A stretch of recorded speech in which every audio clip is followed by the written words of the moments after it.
നമ്മുടെ കയ്യിൽ 4 പുലിവാഹകളാട്ടോ ഉള്ളത്. അതിൽ 2 പേര് നല്ല സൈസുള്ളതും 2 പേര് സൈസ് കുറവുള്ളതാട്ടാ.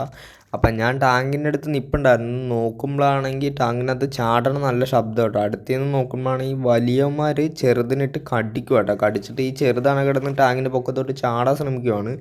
അപ്പം തന്നെ ഞാൻ വലയെടുത്ത് ടാങ്കിൻ്റെ അകത്തോട്ട് ഇറങ്ങിയിട്ടാ. എന്നിട്ട് ഇവന്മാരെ ഓരോന്ന് പിടിച്ച് ഞാൻ ടാങ്ക് മാറ്റുവാണ്. കാരണം കൂടുതൽ അതിനകത്ത് ഇട്ടാൽ അവന്മാർക്ക് ഡേഞ്ചർ ആകുമെന്ന് ഓർത്ത് അവന്മാരെ മാറ്റുക കേട്ടോ. അപ്പോൾ കൂട്ടത്തിൽ ഏറ്റവും കൂടുതൽ കടി കിട്ടിയവനാണ് ഇവൻ. എങ്ങനെ പോയാലും 1.5 അടി സൈസ് ഉണ്ടാവും കേട്ടോ. എന്ത് പറ്റിയതാണെന്ന് എനിക്കറിയത്തില്ല. സാധാരണ ഈ വരാൽ ഐറ്റംസിന് ഇതുപോലെ ഉണ്ടാവാറില്ല കേട്ടോ. അത് ഈ ഫീഡ് കിട്ടാണ്ടൊക്കെ വരുമ്പോഴാണ് ഈ ഉള്ളതിൽ ചെറുതിനെയൊക്കെ അറ്റാക്ക് ചെയ്യണം കേട്ടോ. പക്ഷേ ഇവന്മാർക്കാണ് ഏറ്റവും കൂടുതൽ ഫീഡ് കിട്ടണത്, ഈ വലുതുങ്ങൾക്ക്. എന്നിട്ടും അവന്മാർ കടിക്കണ എന്താണെന്ന് എനിക്കറിയത്തില്ല കേട്ടോ. നിങ്ങൾക്ക് എന്തെങ്കിലും അറിയാമെങ്കിൽ നിങ്ങളെന്തായാലും കമൻറ്റ് ചെയ്യ്. 2 ചെറുതുങ്ങളുണ്ടായിരുന്നു. ആ 2 പേരെ നമ്മൾ വേറെ ടാങ്കിലോട്ട് മാറ്റിയിട്ടുണ്ട് കേട്ടോ. അപ്പോൾ അവന്മാർ ഇപ്പോൾ ഓക്കെയാണ്, പ്രശ്നമൊന്നുമില്ല.